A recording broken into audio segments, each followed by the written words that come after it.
Ta-da! Hi everyone, it's Rosanna from Woodfield Sessions, back again. It's been a while. I haven't done one of my stitching videos for a long time. The last one was back in August where I showed you how to thread your needle and we did running stitch and back stitch. Since then I've been doing the Stitch Along Live series, which is a monthly interview that I do on Woodfield's Instagram Live with textile artists and crafters. In August we had Emily Rowan Studio talking about her Stitch Therapy Club. September I spoke to Fast Fashion Therapy about the importance of mending. And a week or so ago for October I spoke to Shakira of Creative Shack about black representation in craft, and she also gave an amazing punch needle demonstration. So if you haven't seen those, go over to Woodfield's IGTV channel and watch them. They're really interesting. And that's an ongoing series, so keep an eye out for November's episode. But today I want to do my own stitching video because, as I said, it has been a while. And we've got our running stitch, we've got our back stitch. I'm actually going to jump today to my favourite stitch and why I unveiled myself from behind this lovely satin cloth. You guessed it, I'm going to be going through satin stitch. Now, satin stitch is a common filling in stitch where the thread goes up and down. You can imagine sort of shading something with a pen or a pencil going like that. That's what satin stitch does, but in thread. And it's called satin stitch because it has the appearance of shiny satin cloth once it's been done, depending on the thread you're using. But that's where it gets its name from. And I love satin stitch. I use it the most in my work. Back stitch and satin stitch tend to be the threads that, the stitches that I use, because you can do so much with them, and that's why I wanted to show you satin today, because you've got something you can make an outline with, and now I'm going to show you something that you can fill that outline in with. You can make shapes. So for example, this is pretty much all satin stitch, from the teeth to the lips to even the black border around the outside. You can see with the different colours here that thread is going up and down, up and down, up and down, filling that in. Same with the teeth. So that's satin stitch. This is satin stitch as well, to fill in the lips. Again, you can sort of hopefully see the individual threads there to make the shading, but that is all satin stitch. And this is an example of satin stitch with back stitch as an outline. Hopefully you can see there I've got back stitch running around the outside and also the inside of the lips. And then to fill in, I have used satin stitch in a more sort of cartoony way, so I haven't blended the colours, but hopefully that means you can see that stitch quite well there. So it allows you to make shapes, make things, and that's what we want to do. That's what's fun about embroidery, is making things. So we're going to be going through satin stitch. You'll need the same materials as before. You'll need your thread in whatever colour you want. I'm using black because it's a good contrast. Your needle, some scissors, and of course your hoop and your thread. Now, this is the same sheet of fabric that I was using from before. You can see the running stitch from the back stitch here. And I've also created a circle in back stitch. So before you get on to the next part of the tutorial, do yourself a little circle in back stitch. It doesn't have to be as big as mine. It certainly doesn't have to be a perfect circle. I'm doing it big for the purposes of this demonstration. But stitch yourself a circle in back stitch, because this is what we're going to be filling in. Why a circle? Well, if I was being really nice, I would have done a square or a rectangle or something like that, something even. But a circle allows you to practice different lengths of stitches. If I was just doing a square, I could just go up and down the same length. With a circle, it means you have to go really quite short and then bigger and then shorter again the other side. So it's a bit more of a challenge, but I think that we're up to the challenge. So stitch yourself a circle in back stitch, and then follow along for the next bit where we're going to fill it in. The satin stitch is a filling in stitch that goes up and down, up and down, up and down, up and down. So we're going to practice with this circle that we have done. And I have already threaded my needle, and I've got a knot in the end of my thread. I've used 3 strands out of 6, and I went through how to thread a needle in the previous video, so check that out if you forgot or need any reminders.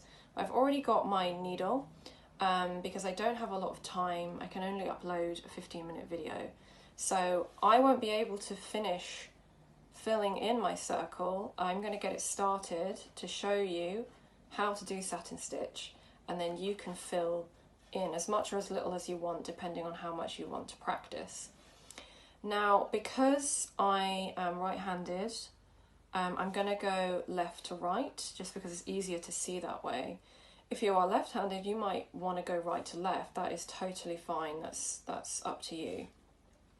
With satin stitch, you want to cover the least distance possible. With a circle, that doesn't matter because the distance is all equal. But for example, with a more oblong shape like these lips, I'm not going to do satin stitch horizontally because they're going to be far too long. I'm going to do them vertically. But also what you can do with satin stitch is create dimension and shape.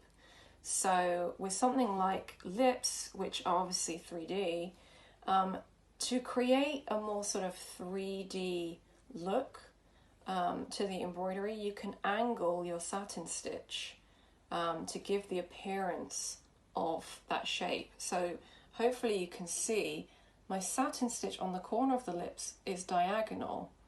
So I'm starting at this angle, and then I'm moving to more of a vertical line by the middle. So by the middle they're vertical, but then I'm fanning out that thread as I get towards the corner of the lips. It's the same here with this patch. I start in the corner, and they're actually completely horizontal in the corner there, and they fan out and get vertical by the middle of the lips. And I've used different colours there and bled the colours in together using satin stitch to get that sort of nice highlight and the shade there, again to give more depth to the shape.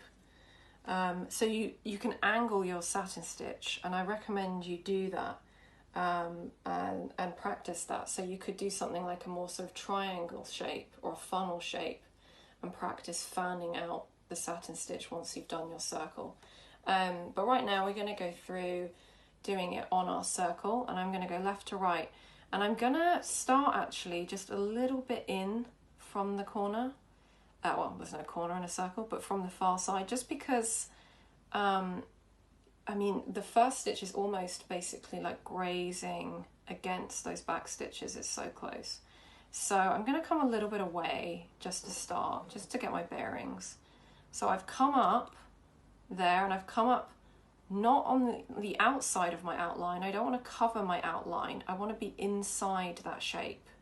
So I've come up underneath the thread, and then I'm going to go down vertically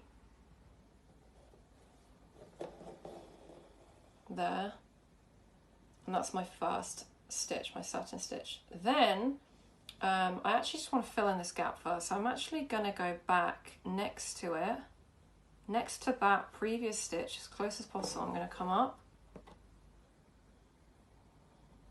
and I'm going to go down next to it as close as possible. If you notice any gaps, that's absolutely fine. Again, just say if I go here, I'm exaggerating of course, but you know, I've got this gap here. It's okay, just go in between them and you just fill it in.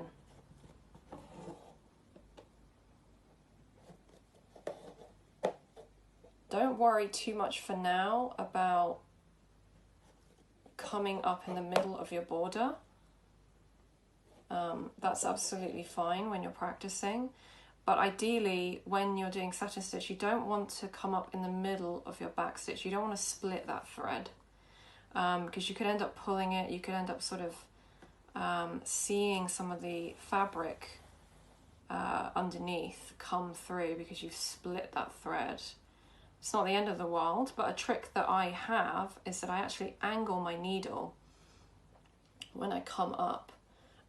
So I actually sort of angle it like that. If you can see that, I'm coming in it. I'm not coming directly up, because if I come directly up, I might end up piercing the middle of that thread. So what I do is I sort of skirt underneath it.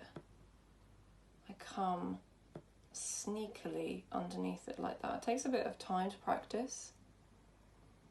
So I'm sort of angling my needle like that on the underside. And I'm coming up like I'm climbing under a fence or something. And then I do the same going back down. I go in at an angle like that. I want to skirt underneath that thread. I want to sort of, get out of the way, get out of the way. Because if I go directly down like that, I either might end up with a gap or I might end up going through the thread. So I'm sort of, skirting underneath it. Excuse me, I'm coming down. There we go. And you can see there I've got a bit of a gap. It's not completely straight. That doesn't matter. Especially when you're using a colour like black or a dark colour, or you're not mixing colours. It doesn't matter. They're so close together, you're not going to see individual threads. There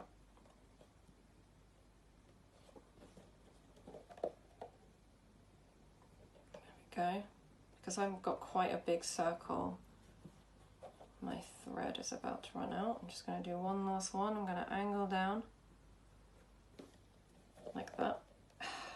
Nearly filled it in. Let's just spread that out a bit. So there we go. I'm just going to cast off like I did before. I've got 3 threads, so I'm going to split 2 and 1. I've got quite a small tail here, so I'd recommend leaving a bit more thread because it can get tricky. Luckily I've got long nails so I can tie it. There we go, I'll just leave it like that for now. So there we go.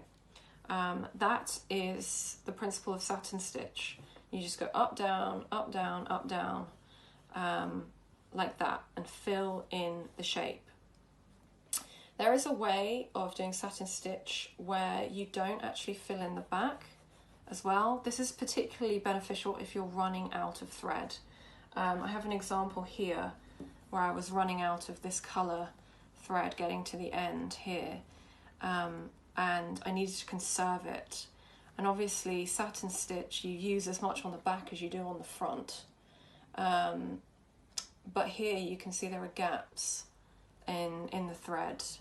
And this is where, instead of going backwards and forwards on the underside, I've gone, instead of up, down, up, down, up, down, I've come up, and I've gone across, and I've gone down. Then next to that down, I've come up, right next to it. Not coming through the same hole, because if you came through the same hole, the stitch would come undone. But I would come up right next to it and go across the other way. And again, next to that stitch, come up and go across. Next to that stitch, come up and go across. So that doesn't leave any stitches on the back.